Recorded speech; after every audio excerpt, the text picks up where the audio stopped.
Welcome to the Heartbeat for Hire podcast. I'm your host, Lyndsay Dowd. My goal is to help train leaders and sales organizations how to manage and deliver results with empathy, compassion, and kindness. Let's get started.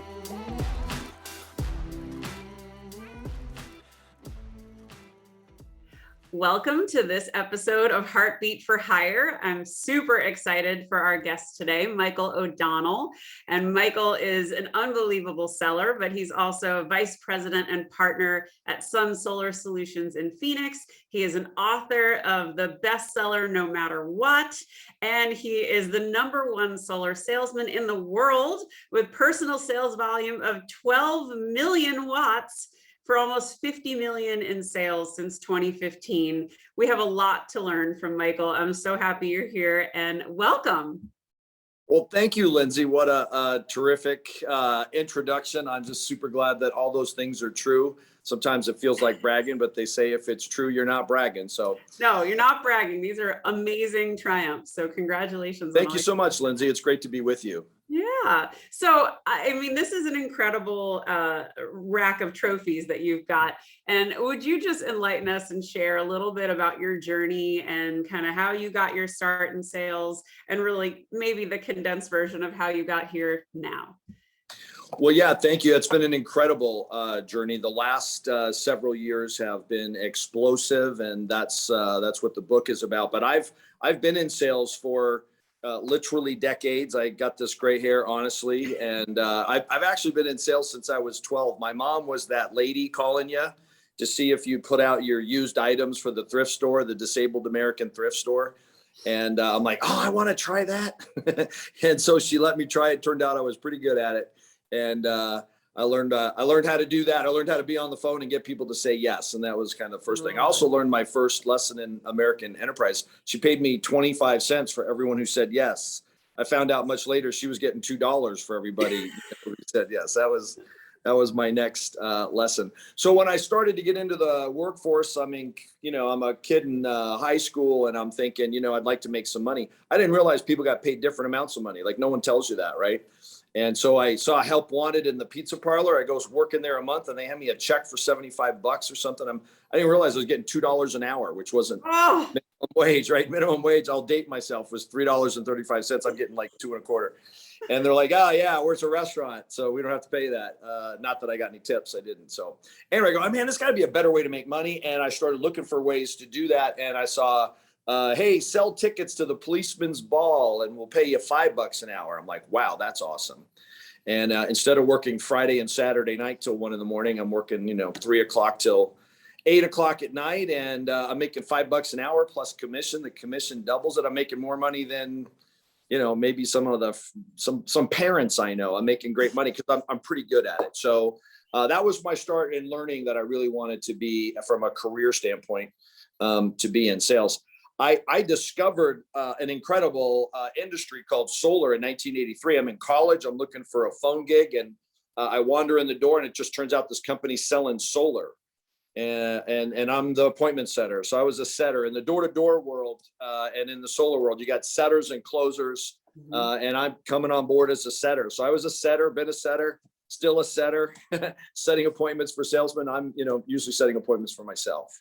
And so I learned how to sell solar in that 1983, 1984. Jimmy Carter had foresaw this global energy thing, and he created this idea of the government helping people purchase renewable energy equipment. And he came up with the idea of a tax credit in the early 80s. Right. And I was selling solar systems. At the time, solar was water heaters. You ever seen these water heater tanks on a roof? That's the idea. So I got into that. And so I learned how to do it. The tax credits ran out. That industry kind of went away. I moved into the industry I was going to college for, which was IT. And I never had any disillusions that I was going to be a good engineer. I'm a terrible engineer. So I studied engineering and knew I would be in sales. And so 25 years in the IT sales world, and did quite well.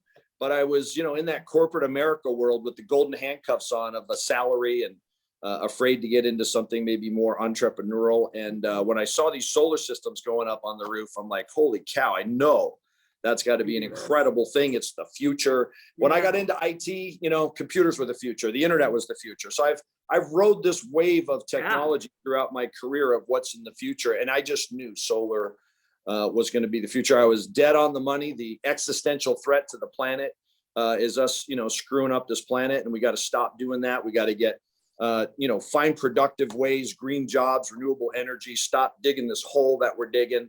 And I got into that in 2015, and I'm a good salesman, but you know what they say, in the land of the blind, the one-eyed man is king. and I learned how to sell solar in 1983. I went through the phone room, went through the sales training. I learned how to do this. There's a real specific way. And I was fortunate enough to meet a bunch of guys who'd been selling aluminum siding, Tin Men, since the 50s and 60s, right? This is the early 80s. And they knew how to get an appointment at the front door.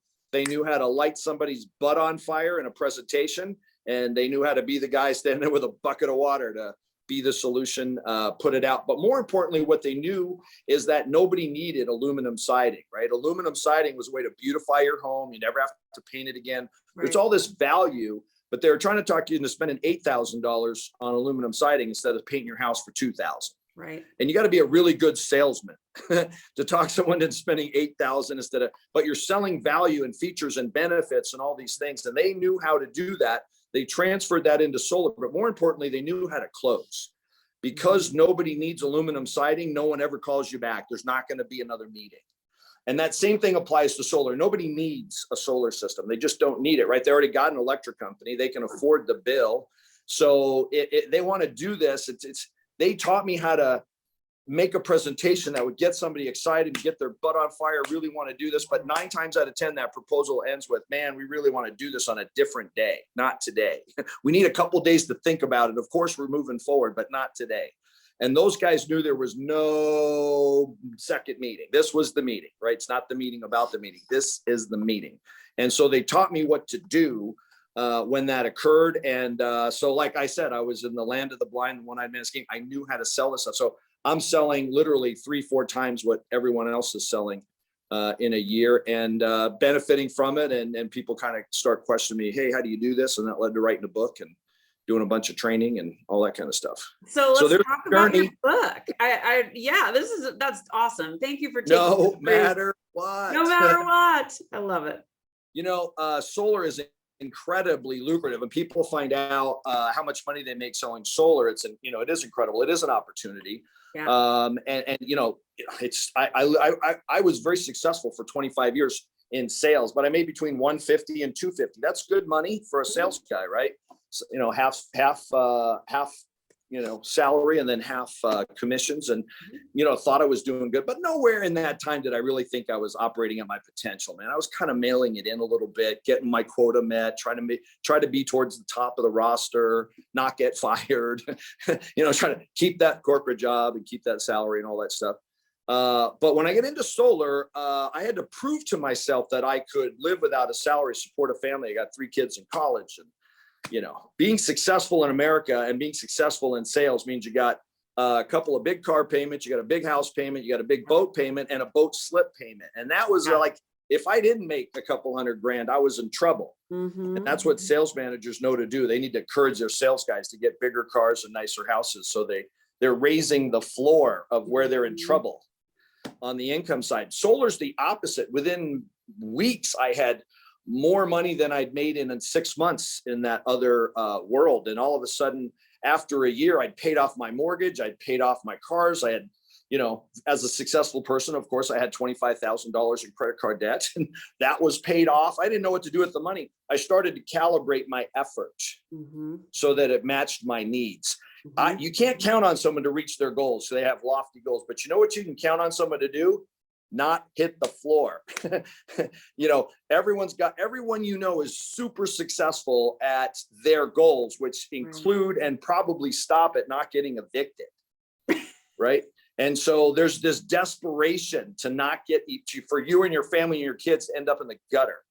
And that keeps us all going to work every day. And then, you raise your expectations to where you're going to have maybe a little vacation every year and get to go away to Disney World and spend a few $1,000s at Disney World. And maybe you're peeling off 2-3% into a 401k. So you're not destitute eating dog food when you're, retired, trying to figure out how to live on Social Security. So all of a sudden, if you're making way too much money, that you're going to lose that desperation. Yeah. And so I happened to do extremely well, and I ended up in this situation where I won the industry award for top sales guy, and that's called the Golden Door Award. I won one of those awards, and they actually said, I had sold 2.5 million watts. I showed up at this thing, and they said, "Hey, who sold that 1 megawatt of solar?" I go, "Wow, I'm over that." "Okay, come on up. We're show proof, blah, blah, blah. How much did you sell?" I go, 2.5 million watts of solar. They go, "Dude, not the whole company. You. What did you sell in a year?" I go, "No, I sold." That's what I did. Yeah. Million watts of solar. Like, we don't know what to do, so we're going to give you 2 of these things. And that became the double Golden Door Award. Wow. And so those are the guys on my team that won a Golden Door Award. I'm super proud that in the last 5 years, I've won 10. So Wow. 2 double Golden Door Awards every year. But I'm much more proud that I've got a team of people. 25% of the people that work for my company make over $500,000 a year selling solar. Right. And they deserve it. They work super hard, but that's how lucrative it is. So you just teed up the perfect transition, because I want to talk a little bit about running your organization and teaming. I care deeply about sales culture, and that's kind of my reason for being. And so I want to understand from you, in your view, what role does culture play in, your success? It means a tremendous amount. So, and that whole idea I was talking about of, if I just mail it in, I make quota and all that stuff. How do you get people to really want to maximize their potential and maximize the opportunity? And that's all about culture. Yeah. And there's, those, 6, 7 guys all holding that. That's 25% of the entire industry. There's 25 awards, and, 6 or 7 of them came from the guys on our team that went through our training. We have a culture, and it's not about Lambos and Instagram pictures. Our culture is we overachieve. We're going to be on stage. We're going to have that plaque and the income associated with it. So the income associated with that plaque is literally $750,000. So our culture is, are you really ready to make that kind of money? Because most people aren't. They think they are, but then when they work hard enough, and that's what I was talking about, to get up and over their desperation level, their effort starts to calibrate with whatever their expectation is. How can we create an expectation that you're literally going to be in a position to make a 7-figure income? That's possible in solar, but you really got to be firing. You got to have a culture where that's important. You got to be showing people how to do it, giving them the training. And that's why, I wrote this book, No Matter What. It is a recipe. It's exactly a recipe for a 7-figure income in sales. And it's about, how do you raise that floor so that you're thinking you're desperate to make a 7-figure income? Because you're not going to make anything you're not desperate to do. I don't care what your goals are. I'll show you what you're going to make, and it's the level to which you're desperate. So the culture raises that desperation level to a much, much, much higher level. And hopefully you don't raise your living standards to that level and spend it all. That's the second half of the culture.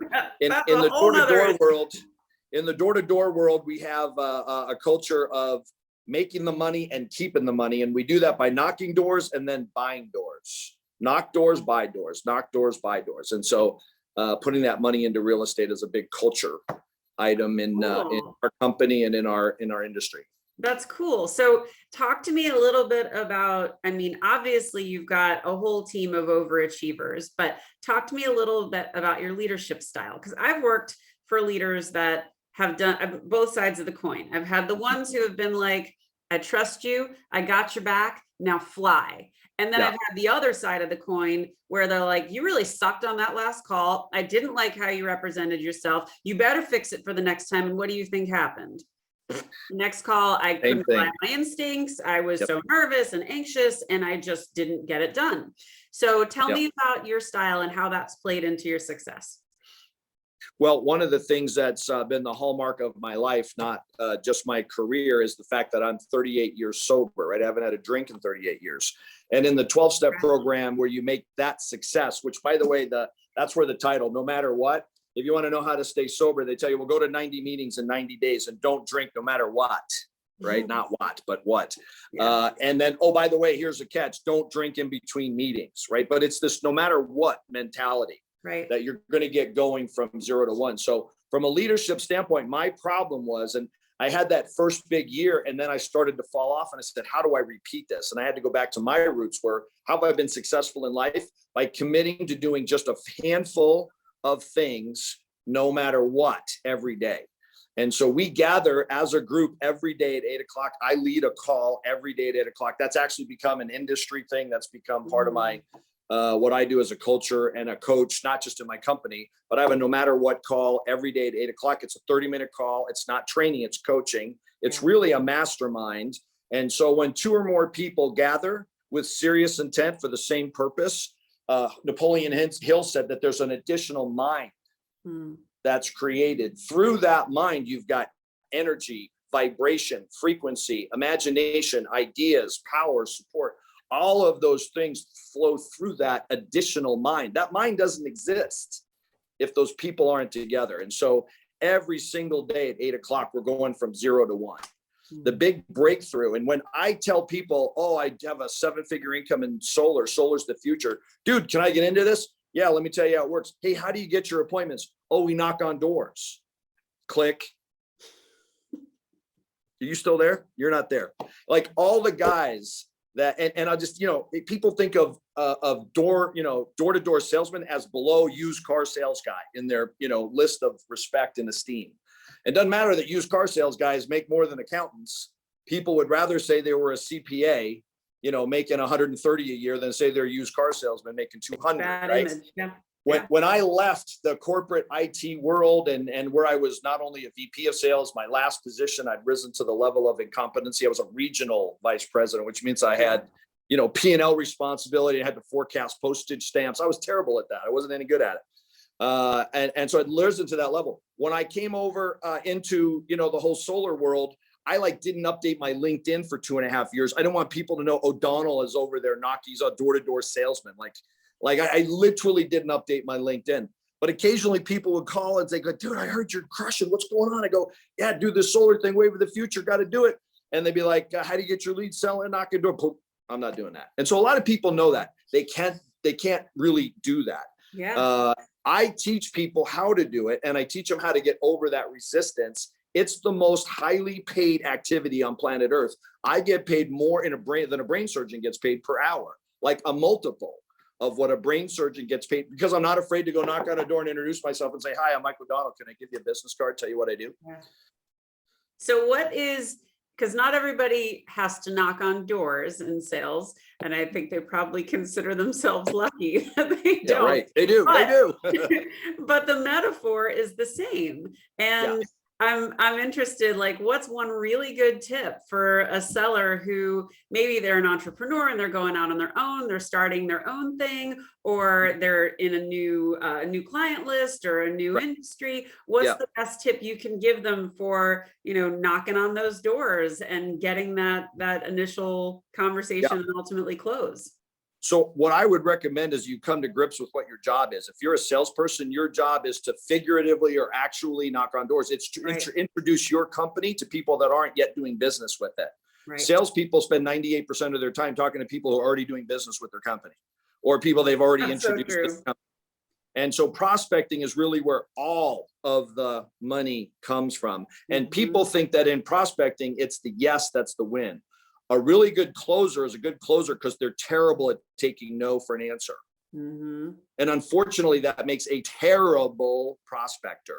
Somebody who has the idea that everyone should say yes to them and that it's going to upset them and feel like rejection to them if someone says no, that's a big problem. The original title for this book was going to be Get One No.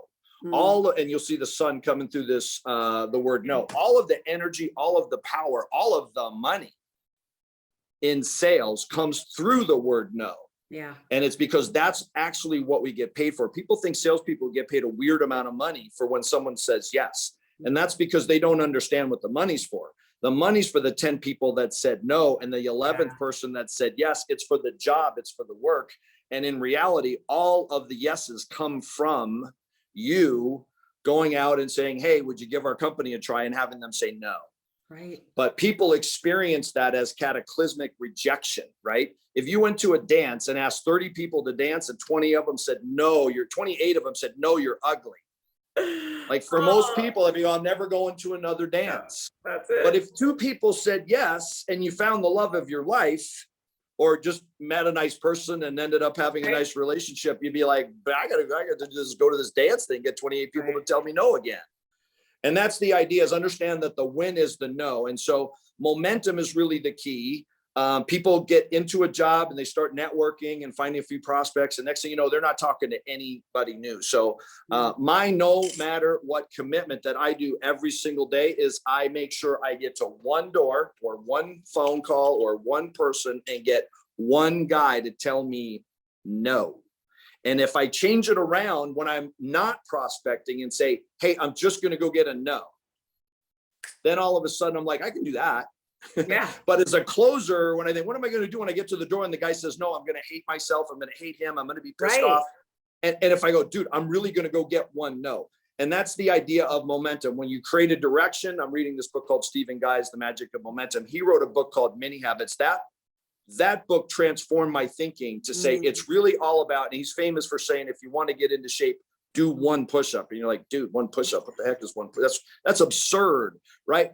Going from 0 to 1 is what stops you from being in inertia, right? So you're in inertia, you're in a motion state where you're not moving. When you get from 0 to 1, all of a sudden you're moving.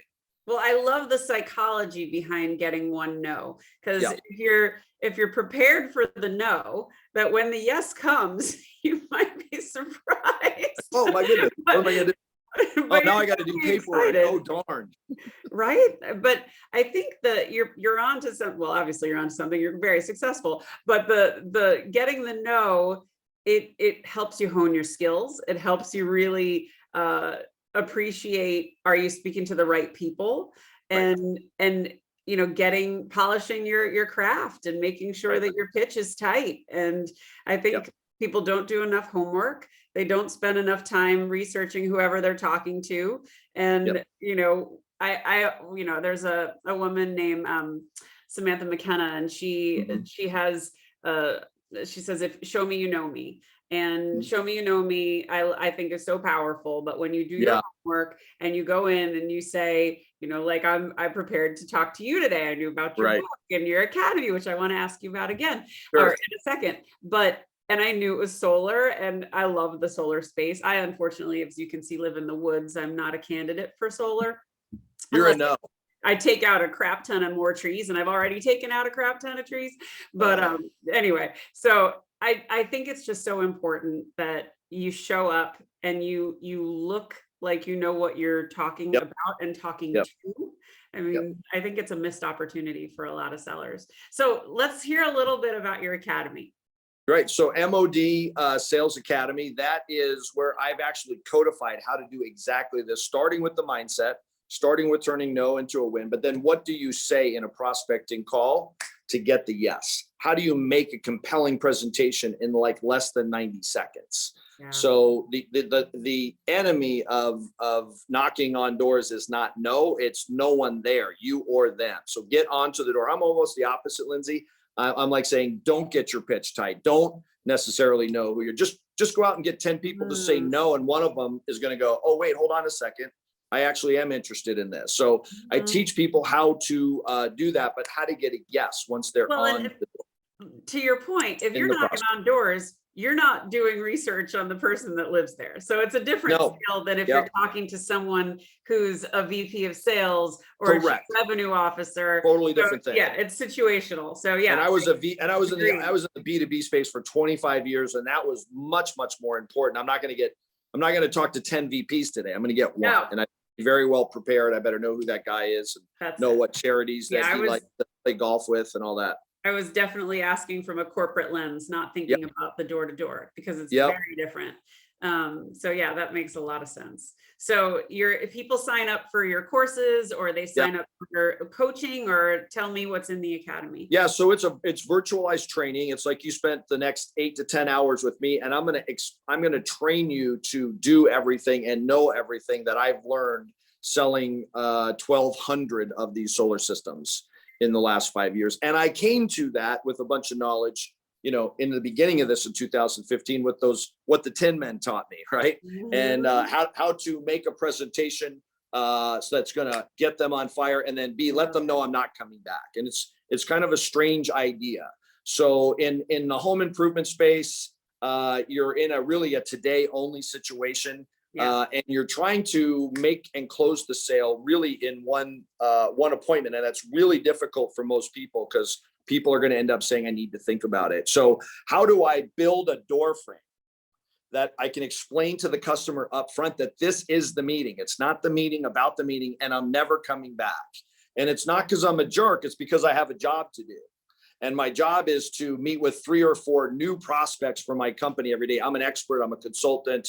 I'm gonna be the guy that can answer all your questions. And if you've heard enough to get the process started, that's also my job. And that's obviously a big home run for my company. Mm-hmm. I believe it's going to be a big home run for you. And if you're ready, we'll get the process started today. If not, we'll be happy to be ready when you're ready. Mm-hmm. And then, but we have a sales department for that. They're going to follow up with you. Yeah. I'm not in that department. I'm not on the comeback team.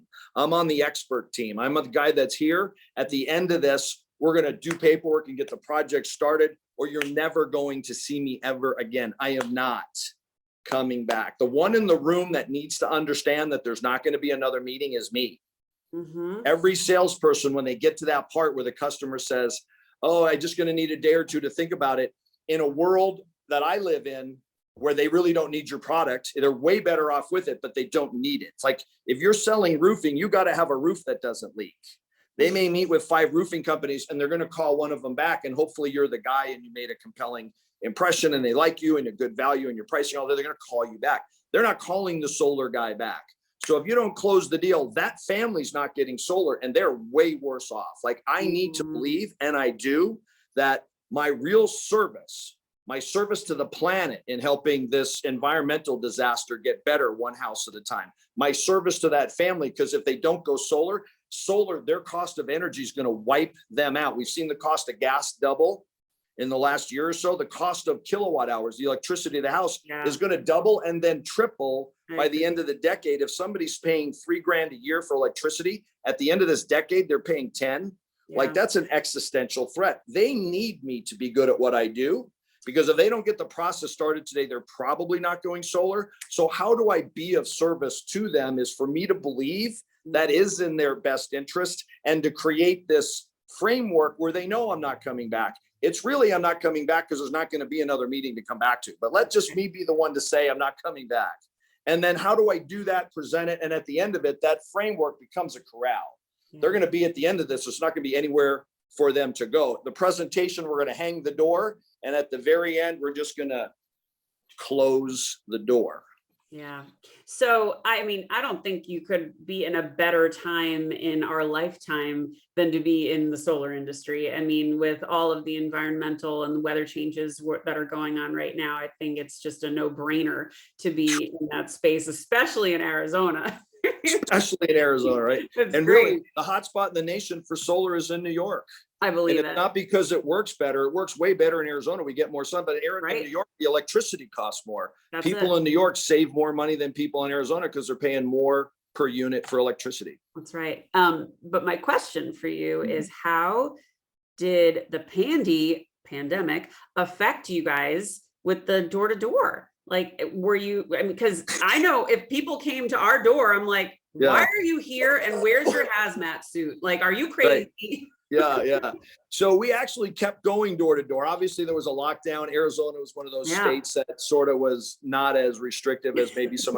In Chicago, they literally made it against the law to knock on the door for like 2 years. It wiped out solar.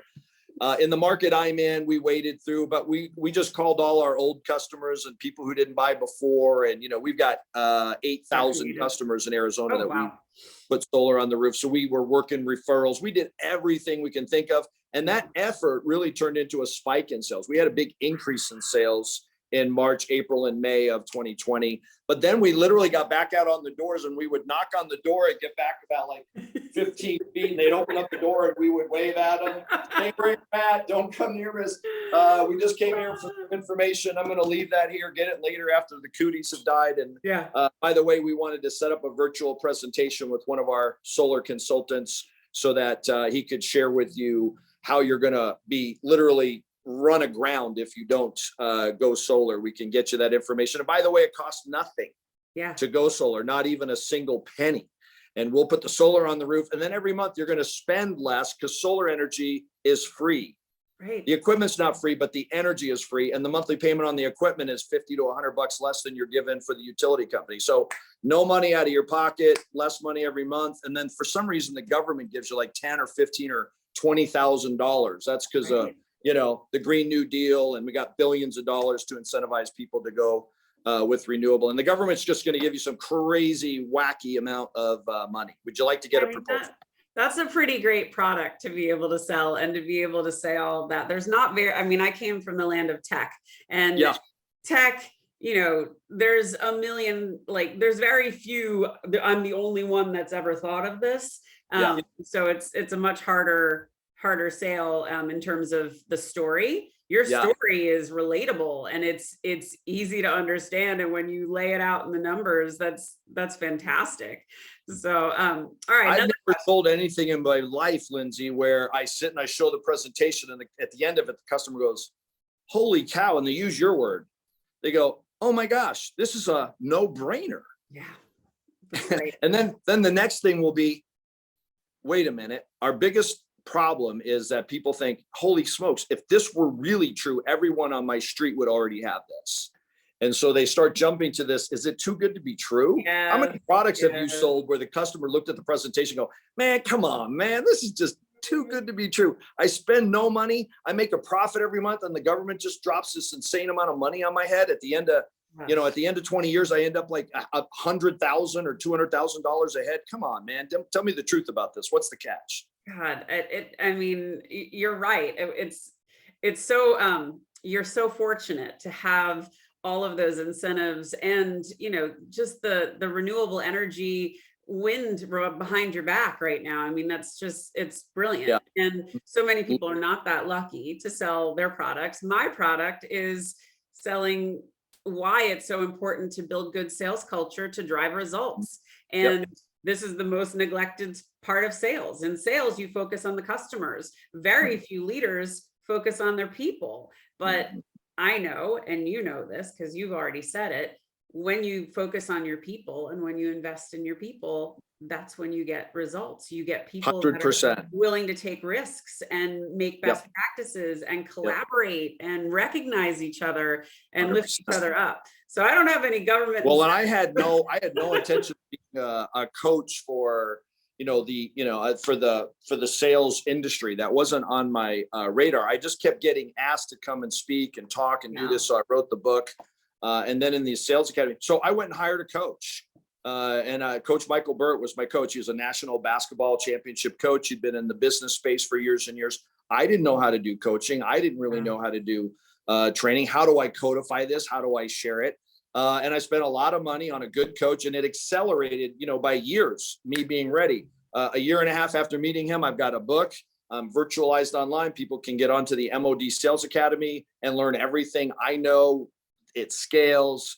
And then I've created this morning coaching call every single day at 8 o'clock. We're going from 0 to 1 in the MOD Sales Academy live call. So I had no idea how to do any of that. And I had to invest in myself and go to the experts like yourself in the sales world and say, how do I make this scalable to people? How do I productize it? I was just out there doing it for free, which was fine, but I'm not going to keep saying yes all the time if there's not a reason to do it. So it's also turned out to be a huge benefit for my company in terms of having us get known as our sales culture, creating those number one salespeople. Well, you said two things that really resonated with me. One, you said, I invested in myself and I knew I needed to learn, which is great. And I just actually want to stop on that for a second.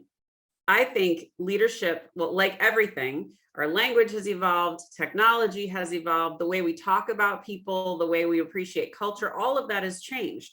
Leadership has changed too. Yet so many leaders are like, I've been doing this for 20 years. I know what I'm doing. And they see no value in honing their skills, in taking courses. I mean, that I think, by you getting a coach and by you recognizing I have more to learn, we all have more to learn. I wish more leaders understood that. Well, things are changing so fast. I mean, when I first started getting up on stage and go, how do you win 2 of these things in a year? How do you sell 2.5 million watts of solar in a year? And I'm talking about it. And then I get home and there's all these messages on my Facebook, where I watch my kids, nieces and nephews in their baseball game. My Facebook's filling up with, I'm like, how do I make this stop? Like, how do I get these people to leave me alone? Like, now I feel like I have, and it wasn't until I realized, this is the future to recruiting, to building an organization is social media. And if you can teach this old dog a new trick like social media and end up with, I now have thousands of followers and a staff of people that help me, follow up with that and all that kind of stuff. And literally I'm like, how do I turn this off? Yeah. That was my mentality.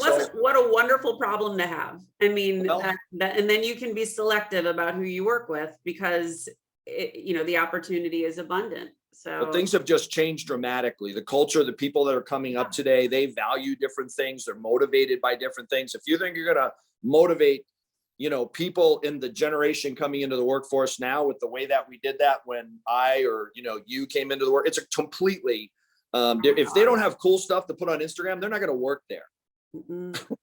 I so agree. And I've learned this in starting my own company that so many people I see on LinkedIn just think of it as an inflated resume. I am my job. And it's building your personal brand is not your job. It's who are you? What's your passion? What do you want to be known for? And I discovered last week, if you look up the hashtag sales culture on LinkedIn, 90% of the content is mine. Yay! That's what I want to be known for. So that's good. That's a win. That felt like slightly triumphant. Yes. So I think that is such a difference. And it's something that I talk with our agency a lot about of, teaching that personal branding through companies, like what an investment it is in your people if you teach them how to do this, because that is the future. I totally agree with you. So Michael, tell everybody, how do they find you? What's your website? What platforms are you on? Give them the details. Yeah, I'd love to have me follow me on social media. I've really built something that delivers tremendous content for absolutely nothing. It's totally free. Michael O'Donnell Sales. Awesome. And that's Facebook and Instagram. I'm even on TikTok now. How cool am Hey! I put something on Instagram and it gets so many of this. I put something on TikTok and I got like 12,000 views. I'm like, what is going on with this thing? So it's a lot of fun. I just keep rolling with those punches. So Michael O'Donnell Sales. The book is called No Matter What, WATT. It's on Amazon right now. It's a #1 bestseller in quite a few categories. And I'm coming after that general sales category. And then the training is modsalesacademy.com. So, and that's also my website. You can kind of view everything from the modsalesacademy.com. But I'd love to hear from folks. Love to see if they get a lot out of the book. I'm getting tremendous feedback. It doesn't matter what business you're in. If you can set up the sales presentation and close the deal in that initial presentation, people think that that's probably not going to happen. If you think that it's absolutely going to happen and you learn the techniques to do that, you're going to be amazed. I would often, when those 10 men showed me, you're going to get people to this point and they're all going to say, wow, this is awesome. I'm so glad you're here. We're really interested. We're just going to need a couple of days to think about it. And they said, when that happens, just do this. And I get into the house and that happened. And I just did this and they bought. I'm like, wow, how did that happen? What did you do? I can't see what your body did. What did you do? I'm doing magic, right? Your body language. I'm doing a today only close. But if you try that and don't set it up, literally hundreds of yards before the finish line, it's going to come across really, really badly, right? You've all been in a car dealership thing and they, whip out this today only thing. It doesn't work. But if you're a professional and you've been taught how to build that frame and then, hang the door, you can close the door at the end. The customer's going to go, no, I get it. I get it. It's to your advantage and to my advantage. And we both have a lower cost if we don't have this additional expense. And if you're already sold, why don't we get the process started today? And not only that, if we can start the process today, perhaps there's a way to take that additional expense that I'm not going to incur and make this a financial benefit to you. So that is something most salespeople are afraid to do. They don't want to be that guy. They don't want to be that used car sales guy or that time share Nobody that. does. Those used car sales, they make a lot of sales today only. And some of those techniques that they use in timeshare, why not use those techniques for great products, right? For real beneficial services? And why not customize that to your professional custom sales presentation? Make it worth their while, make them understand it is to their benefit to get this process started today. Well, this has been such a treat. I learned so much, and I want to thank you for being a guest on the Heartbeat for Hire podcast. Michael, I will be following you and I will look for your book, and just thank you so much for being on. Man, it's so great to be with you. Look forward to doing the same with you. Awesome. All right, everybody, follow Michael. Thanks for listening.